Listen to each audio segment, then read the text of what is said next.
두 파트 남았어요. 파트로는. 그래서 483페이지 매입세 불공제 할 건데요. 여기에 별표 3개 치세요.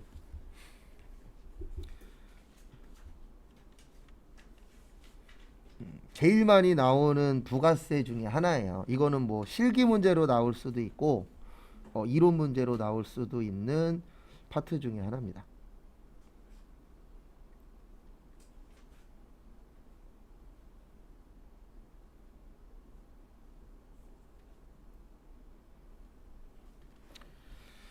그래서 불공의 뜻이 뭘까요? 불자가 무슨 불자죠? 네, 아니 불자예요. 그래서 불공제는 뭐 해주겠다? 네, 공제 안 해주겠다. 그 뜻입니다. 그래서 우리가 외워야 될 거는 접대비. 거기 교재에 있는 거 다 안 외울 거예요. 너무 많아요. 시험에 나오는 건 정해져 있어서. 그 다음에 업무 무관 비용, 비영업용, 소용, 승용차, 1000cc 이하 제외, 경차 제외, 그 다음에 8인승 이하, 면세 관련 비용, 토지 더하기 세금 계산서.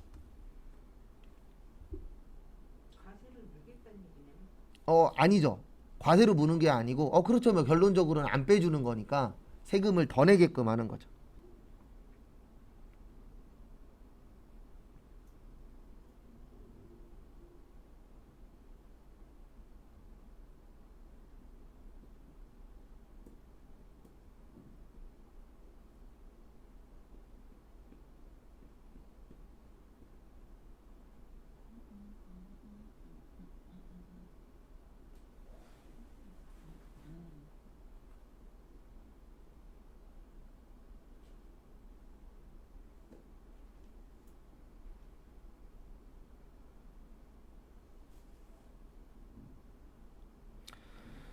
그래서 보시면 접대비는 왜 불공 처리하냐면은요. 접대가 뭐죠?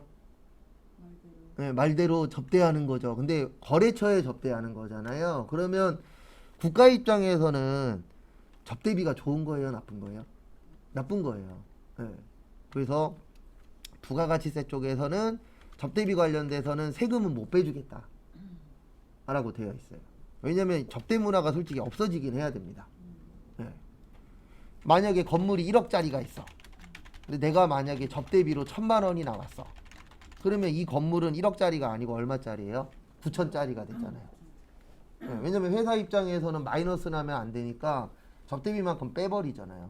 그리고 이 접대 문화 때문에 가져가면 안 되는 회사가 가져가는 경우들도 비일비재하죠. 네. 무조건 능력만 있다 그래서 주는 건 아니니까. 왜냐면 사람은 어쩔 수 없어요. 나한테 잘해주는 사람을 좋아하는 거지 꼭 능력 있는 사람을 좋아하진 않잖아요. 능력은 있는데 사람들한테 잘 못해 이러면 사람들 싫어하잖아요. 그러다 보니까 접대비는 세법에서는 부가가치세 쪽에선 인정 못하겠다 이렇게 되어 있고, 요거는 당연한 겁니다. 업무 무관의 뜻이 뭐죠? 네, 업무하고 관련 없는 거. 그래서 관련 없는 거에 쓴 거는 인정을 해주겠다 못 해주겠다? 못 해주겠다.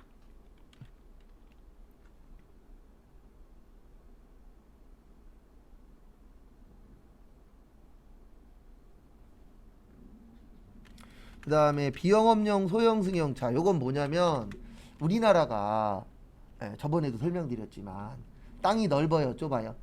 좁죠. 기름 나요 안 나요? 안 나죠. 그래서 세금에서는 승용차 관련돼서 화물차는 괜찮아요. 화물차는 영업용이니까. 근데 승용차 관련돼서는 혜택을 덜 주려고 합니다. 근데 여기 보시면 1000cc 제외라고 되어 있잖아요.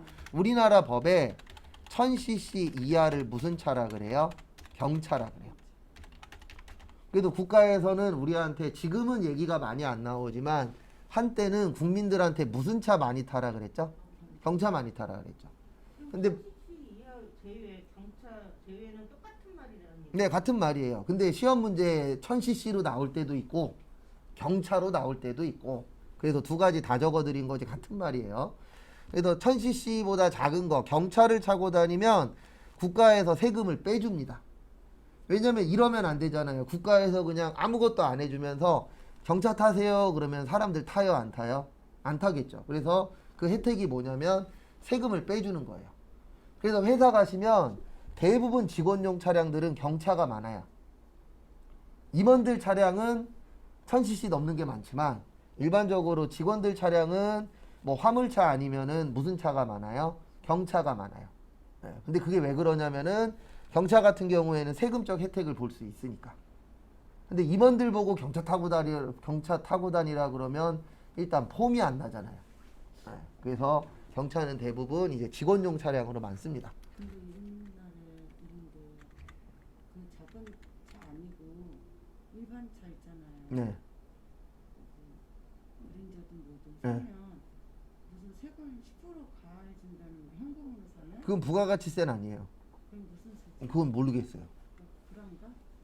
그럼 영업소는 불안하기보다는 저거일 수는 있죠. 개별 소비세 깎아주겠다. 뭐 그런 거일 수는 있죠. 네. 영업사원이 네. 자기 작가를 끌고 다닐 경우는 어떻게 되는 거예요? 영업사원이 어쨌든 영업사원이 끌고 다녀도 인정 못 받아요. 왜냐면 기름값은 회사에서 대주고 그러면 아, 본인 차요? 네, 여기에선 본인 차는 상관없어요. 여기에서 얘기하는 건 회사 차예요. 회사 차만 네, 회사 차만. 네, 개인 차는 상관없어요. 기름값이 영업하는 그 자가차에 들어가도 뭐 그거는 이제 그건 상관없어요. 여기에서 얘기하는 거는 회사 차. 리스하는 거. 리스하는 것도 여기에 영향이 있죠. 리스도 어쨌든 회사 이름으로 리스하잖아요. 그럼 여기로 가는 거죠. 경차 아니잖아. 그렇죠. 경차 아니면은 부가세 인정 못 받아요. 리스차도. 네. 근데 왜 리스를 뽑는지 아세요? 리스는 면세거든요. 네. 그 취득세? 아니 취득세 말고요. 살 때 계산서로 끊어요. 걔네는. 계산? 계산서. 계산서건? 네, 세금 계산서가 아니고. 아, 네, 그래서 리스적인 혜택들이 일부 있으니까 회사에서 리스를 하는 경우도 있는데 리스할 때 주의하셔야 되는 점은 하나예요.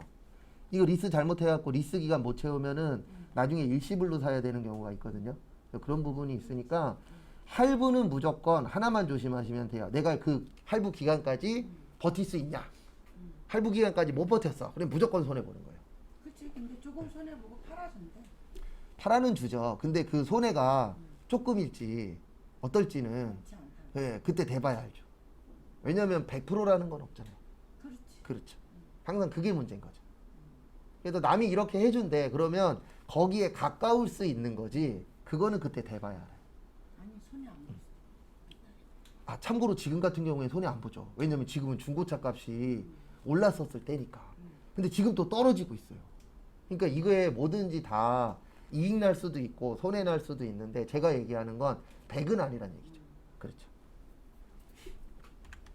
그리고 8인승까지 승용차로 봐요. 그리고 이런 거에 속으시면 안 돼요. 좀 전에 이야기하신 것처럼 만약에 뭐 영업용 소형 승용차 이거 인정 안 돼요. 영업용 소형 승용차로 인정되는 거는 택시 회사, 뭐 렌트카 회사 이런 식으로 차량 관련된 회사에서는 영업용 소형 승용차를 인정을 하거든요. 근데 우리는 시험 볼 때 제조회사로 나와요. 그래서 제조회사에서 영업용에 쓰려고 승용차 샀다. 이거 안 돼요.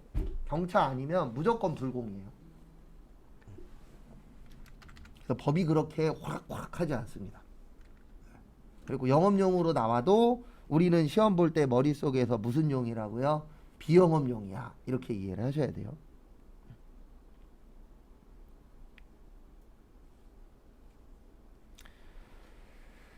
그 다음에 면세 관련 비용. 이거는 토지도 면세예요. 이거 왜 안 되냐면은 면세는 세금 안 내잖아요. 그러니까 안 내니까 안 빼주겠다는 뜻이에요. 왜냐면 국가 입장에서는 제가 이거 많이 쓸 건데 납부세액은 매출세액 마이너스 무슨 세액이라고요? 매입세액. 살 때 빼주는 이유가 뭐냐면 너네 이거 빼줄 테니까 팔아서 무슨 세액 만들란 얘기예요? 매출세액 만들란 얘기예요. 근데 면세는 매출세액이 없잖아요. 그럼 이걸 인정해줘 버리면 어떤 문제가 생겨버려요? 국가에서는 마이너스가 되는 거죠.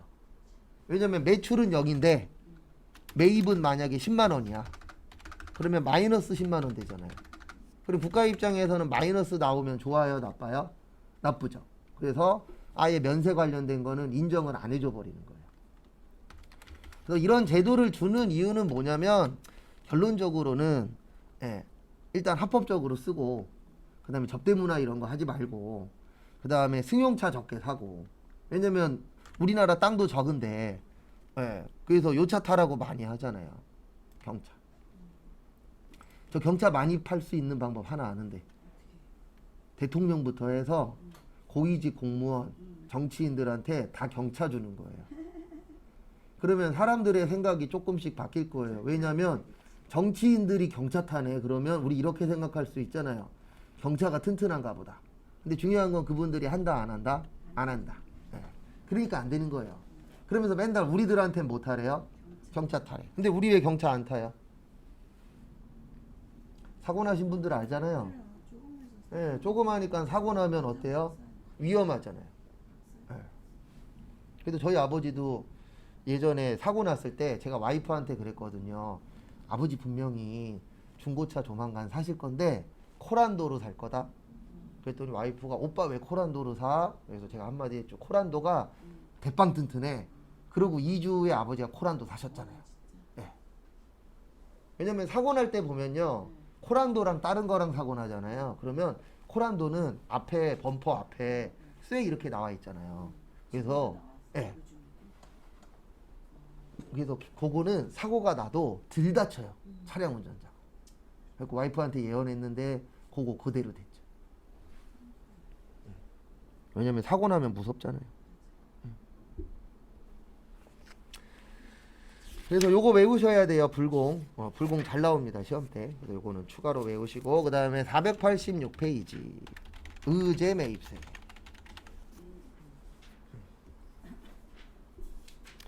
의제는 진짜라 그랬나요? 가짜라 그랬나요? 네, 가짜를 진짜로 인정한다라고 했어요. 네. 그래서 이거는 가짜 매입세액입니다. 근데 세법에서는 진짜로 인정을 하는 거예요. 그래서 구조는 어떻게 되어 있냐면 요거는 세무 때 외울 거예요. 살 때는 면세의 원재료고요. 요거를 가공을 해서 팔면 과세가 되는 회사들이 있어요. 대표적으로 시험에 많이 나오는 게 뭐냐면 통조림 회사. 우리 통조림 안에 과일 통조림 있죠. 과일은 면세거든요. 요거를 가공을 해서 통조림에 넣으면 과세가 돼요. 그 다음에 음식점. 음식점들도 재료는 대부분 면세잖아요. 근데 이거를 가공을 해서 팔면 뭐가 되죠? 과세가 되죠. 요런 업체들이 요 의제 매입세액에 해당이 돼요. 왜 그러냐면 면세니까 세금 뺄 게 많을까요? 적을까요? 적어요. 근데 팔 때는 과세니까 낼 거는 어때요? 많아요. 그러면 어떤 문제가 생기냐면요. 세금을 많이 내야 되면 할 수 있는 행동들이 여러 가지 있거든요. 그 중에 하나가 뭐냐면은요. 가격을 올려버리는 거예요. 근데 이게 정답은 아닙니다. 100% 정답은. 왜냐면 가격 올렸더니 사람들이 안 가는 경우들도 있어요? 없어요? 있죠. 그래서 그게 100% 정답은 아닌데 일단 할 수 있는 다양한 여러 가지 중에 하나가 뭐예요? 가격을 올려버리는 거예요. 그러면 우리 서민 경제에 영향이 갈 수 있잖아요. 그래서 이럴 때에는 국가가 해주는 것 중에 하나가 세금을 뭐 해주겠다? 깎아주겠다. 그래서 요걸 만든 거예요. 그러면 너네 가격 올리지 마. 그 대신 우리가 너네 살 때 면세였지만 이 면세 중에 일부를 인정을 해줄게. 그래서 가짜인데 진짜로 인정해준다. 그래서 뭐라 그런다고요? 의제 매입세.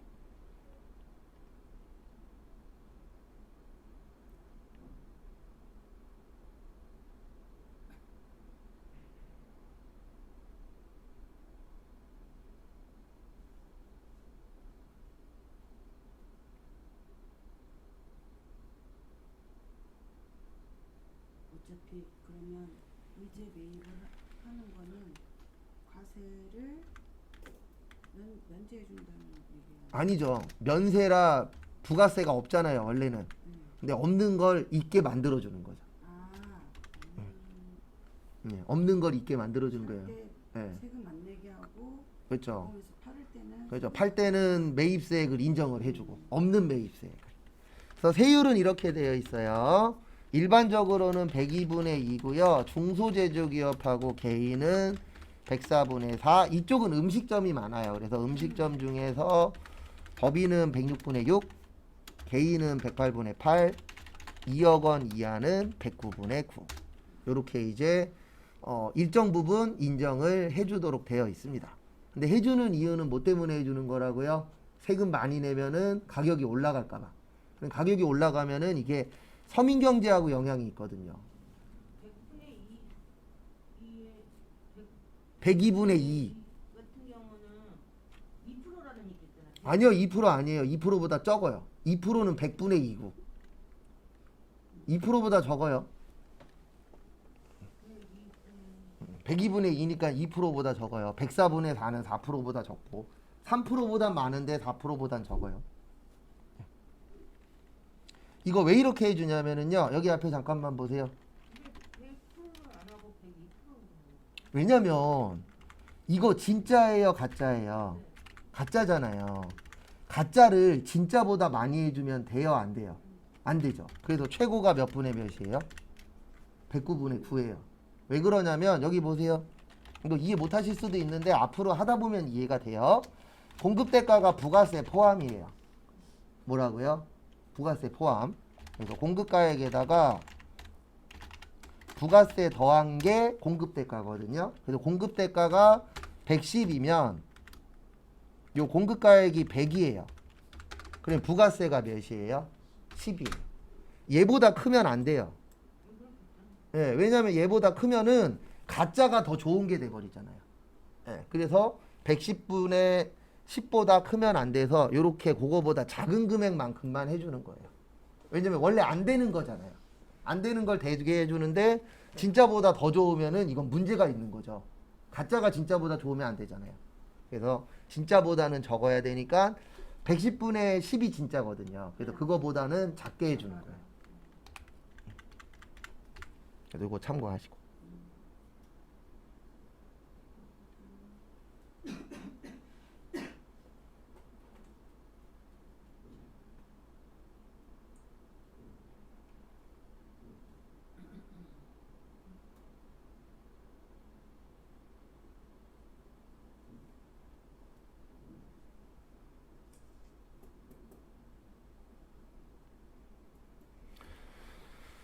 그래서 요거는 참고하시고 그 다음에 보실 게 제조업은 농어민은 제조업만 가능해요. 앞뒤 거꾸로 쓸 뻔했네. 그러니까 이게 무슨 뜻이냐면 우리 농어민 분들이 농사 짓잖아요. 그러면 농사 지을 때 가장 중요한 것 중에 하나가 농사 지은 거 파는 거죠. 맞죠? 그래서 제조업들한테 국가에서 유도하는 거예요. 제조업체한테 너네 농어민이랑 직거래하면 세금적으로 혜택 줄게. 예, 왜 그러냐면 제조업체는 물건을 구입할 때 많이 구입해요, 적게 구입해요? 많이 구입하죠. 예. 그래서 과거에 유재석 씨가 무한도전에서 배추 판 적 있거든요. 그때 홍진경 씨한테 가서 배추 팔았었어요. 그때 홍진경 씨가 뭐라 그랬냐면 오빠, 유재석 씨한테 오빠한테 사는 거보다 우리가 사는 게 더 싸 이렇게 얘기했었어요. 왜 그러냐면 홍진경 씨가 김치공장 사장이잖아요. 예, 그러면 살 때 이분들한테 살 거 아니에요. 다이렉트로. 그러면 훨씬 더 어때요? 싸죠? 네. 그래서 농어민은 누구하고 거래하면 유리해요? 제조업체하고. 왜냐면 살 때 많이 사니까. 그래서 대부분 김치공장 이런 데들은 배추 그 농사 지으시는 분들이랑 거래할 때 이렇게 거래하잖아요. 여기에서 나오는 거 1년에 얼마. 이런 식으로 거래하기 때문에 훨씬 더 저렴하게 살 수 있어요. 그렇죠. 일명 밭대기라 그러죠.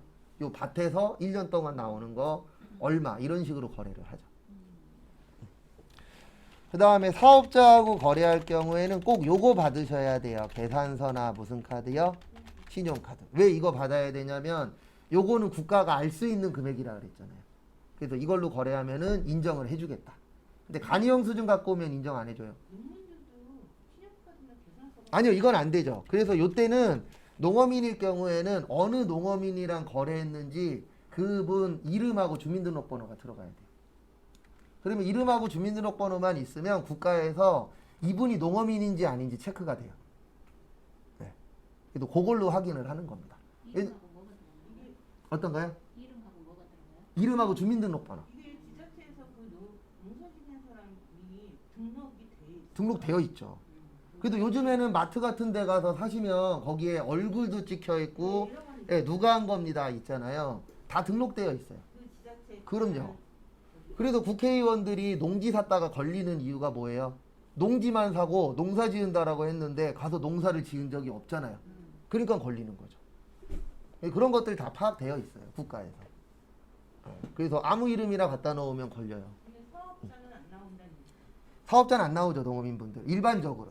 근데 이제 이 농어민분들 중에서도 사업하시는 분들이 있죠. 그러면 그분들은 사업자 등록증을 따로 내긴 하지만 일반적인 농어민분들은 사업자 등록증은 없으니까 그분의 이름하고 주민등록번호가 들어가면은 그거 갖고 이제 국세청에서 확인 작업을 하는 거죠. 어촌도 마찬가지인데 어부도 마찬가지. 그렇죠. 다 똑같죠. 특수한 상황인데 산에서 송이 같은 거 이런 거 그분들은 대부분 아마 사업자 등록증 내서 따로 팔 거예요. 왜냐면 그게 하나에 몇백만 원, 몇천만 원, 막 억 단위까지 가는 경우들도 있잖아요. 근데 일반적인 분들은 그냥 혼자서 캐서 아무것도 없이 사고 팔죠. 그거 불법. 그러면은 결론적으로는 불법이 되는 거죠. 그런 게 대부분 예. 산을 아닐까요? 그런 것들이 훨씬 더 많겠죠. 근데 그런 거 하나하나까지 국가가 다 잡기에는 왜냐면 그분들이 1년에 얼마 팔런지도 정확하게 모르는 거고 그게 10만이가 쉽지도 않잖아요. 9월, 10월 좀 팔아먹는 거 가지고 뭘. 그렇죠. 네, 그래서 신만이가 제자를 키우면 1년 있다 도망간대. 그 장소 알아놓고 원래는 그렇지. 5년 이상 된 곳에 가서 해야 되는데 그런 거는 또 증명 들고 가버리는 증명이 거죠. 안돼 있잖아요. 그렇죠. 증빙이 안 되면 국가에서 인정 안 해요. 그래서 농어민 분들은 그 주민등록번호하고 들어가는 이유가 그걸로 이제 증빙을 하는 거죠. 아, 이 사람이 실제 농사 짓는 사람이구나. 라는 게 이제 등록이 돼야죠. 등록이 안 되면 그 사람 소득이 있는데 등록이 안 됐으면 불로소득으로 가야지. 아니요, 그건 불로소득이 안 아니고 잡히잖아. 그냥 아예 소득이 안 잡히는 안 거예요. 잡히잖아. 네, 불로소득하고는 달라요. 불로소득은 소득은 잡혀요. 그래서 원래 걔네들은 불법인 거야. 그런 게 어떻게 보면 이제 좀 뭐 완전히 맞는 말은 아니지만 무자료 거래가 되는 거죠. 자료 없이 사고만 파는 거죠. 그러니까 이런 게 문제라는 얘기. 근데 100%다 할 수는 없어요. 그러니까 뭐든지 다 빨리빨리 하고 그다음에 국가가 오기 전에 빨리 해서 도망가는 게 제일 좋죠. 그래서 과거에 코인 한 사람들은 세금 안 냈잖아요. 근데 일단 지금 내년부터 내기로 되어 있거든요. 코인으로 돈 버는 사람들 세금 내는 거.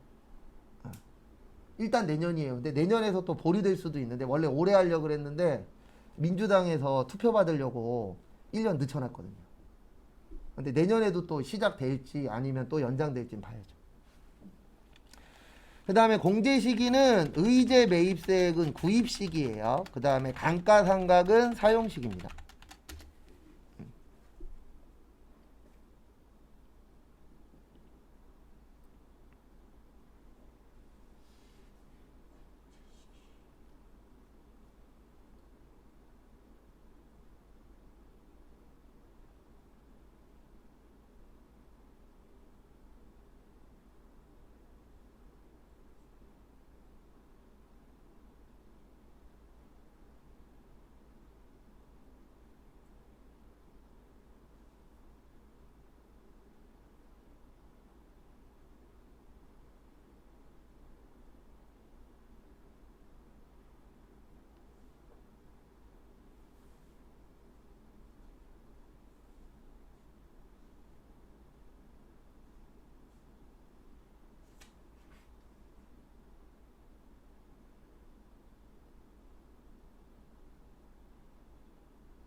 그래서 이게 뭐냐면 의제 매입세액은 대부분 재료잖아요. 그러면 재료는 사놓고 언제 쓸지 모르죠.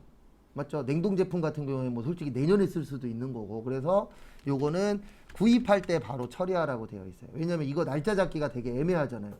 내가 일주일 안에 쓰려고 샀는데 한 달 후에 쓸 수도 있어요, 없어요? 있죠. 그래서 구입 시기에 하는 거고 감가상각은 쓰면 쓸수록 가치가 떨어진다라고 보기 때문에 무슨 시기로 보는 거예요? 사용 시기. 그래서 참고하시고. 우리 옛날에 네. 학습지 선생 할때 네, 학습지 선생님도 하셨어요? 3.3% 부가가치세를 내면 아니요, 그건 3.3% 부가가치세 아니고 3.3% 소득세. 소득세 네. 소득세 되면 1년 있다가 받았거든요. 네, 그러니까 그거는 이제 5월 달에 신고해서 마이너스 나오면 돌려받는 거예요. 마이너스 나오면? 네, 플러스 나오면 더 내야 되는 거고 무조건 받는 거 아니에요. 그러니까 뭐가 마이너스? 우리 월급 많이 받을 때도 금액 계산을 해서 어, 플러스가 나오면 더 내야 되는 거고요. 번개 플러스 되면? 그렇죠. 그 다음에 마이너스가 되면은 돌려받는 거고. 아, 네, 무조건 세법은 간단해요. 계산한 다음에 더하기가 나왔네, 더 내세요. 빼기가 나왔네, 돌려줄게요. 이거예요. 그 식당은 그 세금 내는 입장에서 보는 거네요. 그렇죠. 그냥? 네. 내 입장에서 보는 그렇죠. 내 입장에서 내가 만약에 100만 원을 냈어. 근데 계산했더니 마이너스 40만 원 나왔어. 그럼 마이너스 40만 원 돌려받는 거예요. 근데 계산했더니 플러스 40만 원 나왔어. 더 내는 거예요. 무조건 돌려받는 건 아니에요. 계산해봐야 돼요, 무조건. 근데 요즘에 신고하면 안 받거든. 신고하면 안 받는 게 아니고요. 과거보다 그러니까 준비를 잘해야 돼요. 왜 준비를 잘해야 되냐면 어렸을 때는 이거 이제 전산세무 때 배우는데 20대 이하는 공제가 되거든요. 그러니까 자녀가 몇 살이냐도 중요해요. 근데 대부분 내가 나이가 들면 들수록 자녀도 나이가 커지잖아요. 그럼 얘가 20살이 넘어가면 뺄 게 줄어드는 거예요. 그러니까 가면 갈수록 내가 내야 되는 게 늘어날 수밖에 없죠. 얘가 성인이 돼 버리면 내가 뺄 게 줄어드니까. 그리고 뭐 보험료도 준비해야 되고 신용카드도 써야 되고 여러 가지 있잖아요.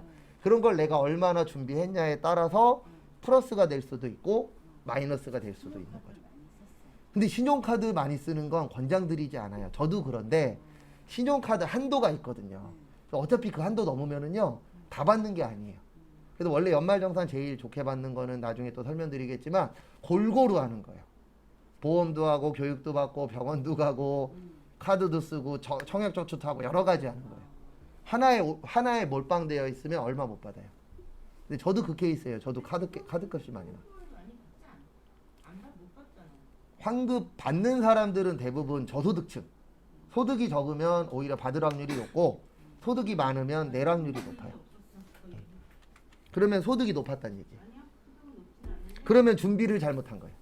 아니면 맞벌이라 한쪽에 몰아줬거나. 그렇죠. 되게 유리한 거는 식구도 많고. 그럼요. 식구 많으면 무조건 유리해요. 식구 많고 돈만 있으면 유리해요. 네. 어쨌든 식구가 인원이 많아야 돼. 네, 맞아요. 일단 첫째로 식구가 많아야 돼요. 그래서 연말정산 되면은 저기 돈 많이 버시는 분들은 형제들끼리도 싸워요. 부모님 네가 받을 거냐 내가 받을 거냐. 네, 그런 문제들도 실제 있으니까. 근데 그 얘기는 이제 세무 때. 근데 참 눈에 띄게 하는 에이, 실질적으로 눈에 띄게 환급 받으려면은요 진짜 돈 잘 써야 돼요. 그건 솔직히 쉬운 일은 아니에요. 기대 내면 했지. 그렇죠. 근데 무조건 받으면 기분은 좋은데 받는다는 얘기는 둘 중에 하나예요. 내가 소득이 적거나 쓴 게 많거나. 많아봤자 10만 원 안 넘어요. 그 미만이야. 저는 80만 원까지 받은 적 있어요. 그러니까. 네, 3.3% 할 때. 간이장부를 하면 더 많이 받고 우리가 세무서가 하면 조금 받고 간이장부 할 때는 돈을 많이 받는 받았어요. 사람이 한 6, 70을 받더라고. 네, 저 80까지 받은 적 있어요. 아, 간이장부 많았는데. 그러니까 대부분 많이 받는 사람은요 세무사 사무실에다가 맡겨요. 그렇지 거기다 밖에 그러니까 개인으로 했어도 개인도 쓴 게 많으면 그러니까 이거는 잠깐. 그 다음에 신고와 납부 보시면은 우리나라는 이제 예정신 1기가 있고 몇 기가 있어요? 2기. 그래서 예정신고가 있고 네, 확정신고가 있다라고 했었죠. 그래서 예정은 1월 1일에서 3월 31일, 확정은 4월 1일에서 6월 30. 그 다음에 예정은 7월 1일에서 9월 30. 확정은 10월 1일에서 12월 31일. 그건 앞에 배운 게 반복해서 네, 반복되는 거예요. 네. 그래서 1년에 3번 내는데 개인은 예정 고지납부라는 거래요. 고지서로 날라와요. 법인 사업자는 4번 신고하는데 개인 사업자는 2번은 신고하고 2번은 고지서가 나와요. 5월달이 신고하는 5월달은 종합소득세. 네, 5월달은 종합소득세예요. 그 다음에 3월달은 저기 법인세. 네. 그래서 월마다 다 달라요. 그래서 개인은 고지서로 날라오는데 어떻게 날라오냐면 직전 확정신고 금액의 반이 날라와요. 그리고 50만 원 미만이면 고지서 발송 안 해요. 국가에서. 그래서 여러분들이 사업을 해서 개인 사업자가 됐어. 그러면 예정 때는 신고하는 거 아니에요. 가만히 있으면 국세청에서 요거 보내줘요. 고지서. 그래서 그 고지서 받아서 내시면 되고 내가 내야 되는 금액이 50만 원이 안 돼. 그러면 국가에서 고지서도 안 보내줘요. 왜냐면 금액이 적으니까 다음에 그냥 한 번에 내세요. 이렇게 되는 거예요. 예, 예정일 때만. 그리고 개인만이에요. 법인은 무조건 1년에 4번 신고해요. 근데 개인은 1년에 2번만 신고해요. 그리고 2번은 고지서로 내시면 돼요. 연예인들도 그럼 개인 사업자로 들어와요? 네, 그렇죠. 근데 이제 연예인들 중에서도 좀 덩어리가 크신 분들은 법인을 만들어 버리잖아요. 네. 네, 그렇죠. 법인으로 돌리는 이유는 하나예요. 법인이 세율이 적어요. 지금 일반이 25%예요, 그럼요? 법인 같은 경우에는 일반적으로 20%, 22%가 제일 많아요. 법인이 20%, 22%가 제일 많고 일반은 개인은 6%에서 45%. 그래서 연예인 중에서 잘 나가는 애들은 다 45%예요. 네, 그러면 생각을 해보십시오. 45% 내는 게 나아요? 회사로 해서 세율을 줄이는 게 나아요? 네. 그렇죠. 1인 기획사를 차리는 거죠. 그러면 세금을 덜 낼 수 있는 부분이 생기니까. 이거는 1인 계약서를 차리면 태업하기도 편하겠고. 뭐 그런 부분도 있지만 일단 세율 때문에. 그리고 일정 매출액이 넘어가면요. 세무사 사무실에서 권장해요. 개인으로 하지 마시고 법인으로 돌리세요. 왜냐면 법인으로 돌리면 세금을 덜 낼 수 있으니까. 네, 그렇게 해갖고 연락을 합니다. 얘네들은 수입이 일정하지가 않고 또 일거리가 없으면 또 그렇긴 하죠. 근데 어차피 일거리가 있든 없든 세율은 낮은 게 좋은 거니까요. 그래야 세금 덜 내니까. 그러면 그 사업할 때 얼마 정도 이상이면 법인으로 이렇게 돌릴 수 있어요? 그게 업종별로 달라요. 네. 영수가 3명인가 5명 이상이면 법인으로 할 수 있는데 예전에는 금액을 5천만 떠나서 원 아니요. 일단은 법인 만드는 건 대빵 쉬워요. 일반적으로 중소기업은 5천만 원만 있으면 만들 수 있어요. 아니 그리고 인원이 몇 명 있으면 아, 인원은 저기 뭐지?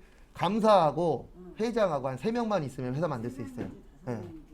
그리고 벤처는 더 싸요. 벤처는 3천이면 만들 수 있어요.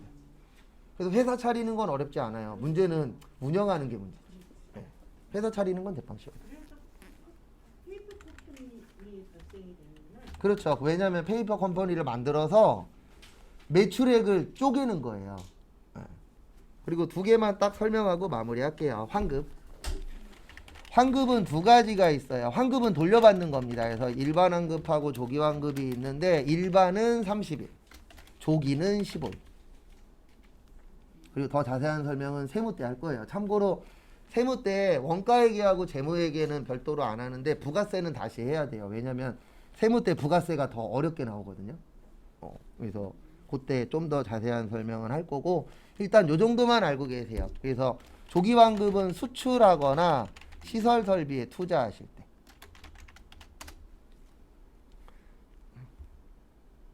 그래서 조기가 좋은 거예요? 일반이 좋은 거예요?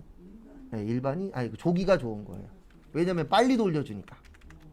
15일 후에 돌려주겠다. 30일 후에 돌려주겠다. 그러면 며칠 안에 받는 게 좋아요? 15일 안에 받는 게 좋죠. 근데 왜 빨리 돌려주냐면 우리나라 수출 중요하잖아요. 시설 설비 투자의 뜻이 뭐냐면 공장을 짓거나 기계를 산다는 얘기예요. 그러면 시설 설비에 투자하면은 국가 입장에서는 취업률이 올라갈 수 있다라고 보는 거예요. 실적으로는 시설 설비 투자 하나 안 하지? 그렇긴 하죠. 그래서 지금 국가에서 계속 너네 현금으로 갖고 있지 말고 투자 좀 해 이렇게 하는 거죠. 네, 투자 독려를 하는 거죠. 왜냐면 투자를 해서 공장을 지어야 취업률이 올라가잖아요. 근데 저래도 만약에 내가 돈이 많아 그러면 한국에다가 회사 안 차릴 거예요. 너무 힘들어. 오히려 외국에다 차리는 게 속 편하지. 그러니까 되고 있잖아요 현재 그런 식으로. 네. 근데 그만큼 돈이 없으니까 한국에다가 차리고 한국에서 사업을 하는 거죠. 대부분 사업하시는 분들이. 여기까지 보고 오늘 수업은 마무리하겠습니다. 그리고 다음 주 월요일부터는 실기